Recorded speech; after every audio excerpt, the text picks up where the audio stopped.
welcome to the Geek Legion of Doom, and we are going to be talking my top 10 horror franchises. Now before I get into that, I will have to give a shout out to Sean Erschen, who actually did this kind of top 10 horror franchise video, and he didn't do it as a tag video, but I actually felt inspired to kind of do my own video. So go check out Sean Erschen at the Horror Corner. I'm going to kind of make this into a tag video, but I'm going to slightly kind of like firm up some of the rules that I feel will have to apply for this one. But if you did decide you want to do a tag, please give credit where credit is due. It was Sean Erschen who created this kind of idea, so I will leave his kind of video in the channel description, so please obviously give him the credit. So anyway, he has done his top 10 personal favourite franchises, and that's going to be one of the key things here. This is not what you think are critically the best movies. This is your own personal opinion about what franchises that you like. Now, I will have to specify a couple of what I think are rules here. A horror franchise basically has to have at least 2 movies, but it can spin off into a TV show, but it has to have at least 2 live action movies to be considered really a franchise. And here's the thing that I think is important here. To be considered a good horror franchise, or to be considered in this list, it can't be one great film that has 2 crap sequels. And I'll give you an example, The Lost Boys. The first film was great, the second 2 films are rubbish. It is not a great horror franchise, it is a great film that has spawned 2 sequels. So to be a good franchise, it has to have at least 2 what you consider really good movies in the franchise to even be considered. So, you know, so that's kind of one of the rules I'm setting up here. So it has to have at least 2 to be considered a good or great franchise. You can't just put a franchise in on the strength of one movie and it carry the rest of the kind of like the poorer sequels. That is not allowed in this version that I'm kind of saying, because to me that's the difference between liking a great film and liking a great franchise. That's the difference here. So I'm going to go through my top 10 list of franchises. So like I've said, this is my own personal list. Now, if you watch my channel, I do a lot of horror reviews, but there's a subgenre I'm not really that fussed about, and that is slasher movies. And they tend to be the horror movies that have the most amount of franchises in them. Now, I have never seen a slasher franchise all the way through. I've never seen all the Halloween films, all the Friday the 13th films. I've never seen all the Nightmare on Elm Street films, never seen all the Chucky films, none of them. The only one maybe, if you consider it a slasher, is the Wrong Turn films. Outside of that, I have never seen all of the series of horror, because I'm not all that fussed on slasher films. I find them very samey. So my list isn't going to be slasher heavy at all, because I simply am not all that interested. So this is what I mean, it's a very personal list, so please don't get offended if I have left out your favourite franchise. Just do your own list. I mean, this is what this idea is. It's just to do your personal list, not what you think are critically the best. So I have to make that abundantly clear. So anyway, without further ado, let's go through my top 10 franchises. Now, mine's going to be different from 99% of the people, if not everyone. Number 10, Subspecies. Yes, we're going for a B-movie franchise. The Full Moon Vampire series of films. Number 10 actually consists of 4 Subspecies films and the Vampire Journal spin-off. They had a great vampire character in the form of Radu, who was pretty much a really cool looking vampire, kind of Nosferatu style vampire, and I really love the Vampire Journal spin-off as well. It kind of has a Anne Rice feel to it. So that is number 10. Number 9, we are talking the Living Dead franchise. Now, to be specific here, the George Romero Living Dead franchise. There's a little asterisk to this one, and I'll explain why. Because what I'm really referring to are the official sequels. Now, the reason why this one's a little bit different from the rest of the list here is because the Night of the Living Dead is actually in the public domain. There was a bit of a legal cock-up by George Romero, and there is lots of unofficial Living Dead sequels, spin-offs, remakes. There are a couple of official ones, but there are some unofficial ones too. So realistically, I'm not talking about all of the kind of everything that's ever been considered under the kind of Living Dead canon, so to speak. I'm talking about the official George Romero one. So a little bit of a kind of, you have to kind of put a little bit of an actress on that one. So, you know, we're talking Night of the Living Dead, Dawn of the Living Dead, Day of the Living Dead, Land of the Living Dead, Survival and Diary, I think it is. Now, I think Survival and Diary are pretty weak, if to be honest with you. So that leaves the other four, which I think are all pretty good.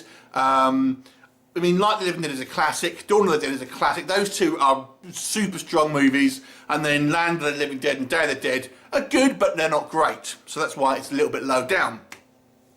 So that is the George Romero Living Dead series. So number 8, this is maybe a little bit of a cheat, because some might not consider this horror, along with something else that's going to be here. And that is going to be Blade. We are talking the Blade movies, of course, the Marvel superhero. But this was when it was made, the original Blade film, it wasn't really tied in with the Marvel universe. It didn't even have the Marvel logo on it when it first came out. It was really just a vampire character that happened to be based on a Marvel character, and it was significantly changed.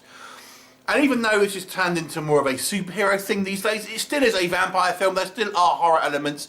I still count it as a horror movie, but just a kind of like maybe one with a superhero twist. So we're talking the 3 Blade movies and the Blade TV show. I mean, the first 2 Blade movies are brilliant. I would argue that Blade is probably one of my favourite Marvel films overall. I actually don't mind Blade Trinity as much as some people, and the TV series is watchable. Number 7, we are talking Return of the Living Dead, an unofficial spin-off of Night of the Living Dead, but it has its own franchise, this one. So this one spans 5 movies. The first one is a cult classic, a punk rock zombie movie. The second one is less well regarded, but it's not too bad. It's just, it's a fairly average zombie film, but it has a kind of some comedy moments in there, and there are some sort of like fun elements. Number 3, I think, was a real kind of breath of fresh air. It had like a zombie as the main character. It was a little bit more serious than the first 2, and introduced us to Mindy Clark, who was a super babe. That was a really good film. Maybe not quite as good as number 1, but not far off. And then they made 2 later sequels, which seem quite far removed, to be honest with you, from the original 3, and are pretty forgettable, to be honest. Hence why this is lower down on the list. But the first 3, it's certainly 1 and 2 are classics, and 2 isn't bad, and 4 and 5 are so-so. Number 6, now this one again might not be classed as a horror film by some, but I would say Ghostbusters. Now it is a family horror film, it's not necessarily scary, but it certainly is dealing with, obviously, paranormal ghosts, that sort of thing. It just has a family feel to it. Things like, obviously Monster Squad, I feel it can be considered and stuff like that. So Ghostbusters, I am going to count it. It's my list, goddammit. The first 2 films, I enjoyed it. I enjoyed the second one nearly as much as the first. The remake, it had some elements that I enjoyed. I actually quite like the neon ghosts, but obviously I appreciate that it had some issues. So that is number 6. Number 5 is the Jaws franchise. Again, I consider this a horror film. Number 1, the first movie, is a 10 out of 10. It's a perfect film, if you ask me. One of the rare 10 out of 10 kind of marks I could give. Number 2 gets kind of lumped in as a kind of a crappy sequel. It's actually a pretty decent movie, and I did my top 10 shark movies of all time, and that was in there fairly high. Number 3 I actually enjoy. It's a kind of a guilty pleasure, and yeah, number 4 ain't so good. So there you go. So my 4th rank horror franchise is Grave Encounters. Now there are only 2 films in Grave Encounters. This is definitely the smallest franchise on the list, but there's multiple films, therefore it is a franchise, it is a name. There's always been rumours of a 3rd one, whether that will come out I don't know. This is a found footage movie. The first movie is fantastic. The second one is good, but not quite as good as the first one. But even so, it's still an entertaining film. So if you look at the average quality of those 2 films, and this is what I'm thinking about, almost the average of quality. It's a pretty high average, because the first one is fantastic, and the second one I still enjoyed. So there you go. Number 3, the Evil Dead franchise. So me and the Evil Dead have a bit of a history. It's actually the film franchise that got me into horror.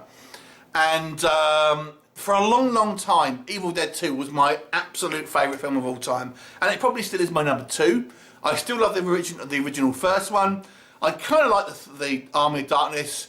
I'm less keen on the remake, and I'm not a huge fan of the TV series. So the first two are really high for me, and then the rest of it is progressively kind of worse after that, if you ask me. I know a lot of people like the remake. To me, it just seemed kind of generic, and the series for me veered too far for the direction that I wasn't keen on it. I don't really like. I like Ash in the first two movies. The series is more like him in Army of Darkness, but I preferred Ash in the first two movies. I don't like. He wasn't this kind of womanizing pothead in the first two movies, you know. So there you go.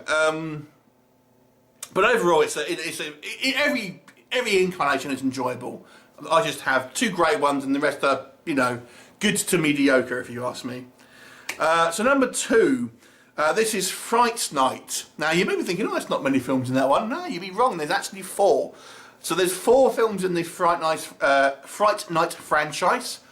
We have the original 2 movies. Now, Fright Night 1 is my favourite film of all 2. Fright Night 2 is in my top 10. The remake starring Colin Farrell, I enjoyed. It's nowhere near the top 10.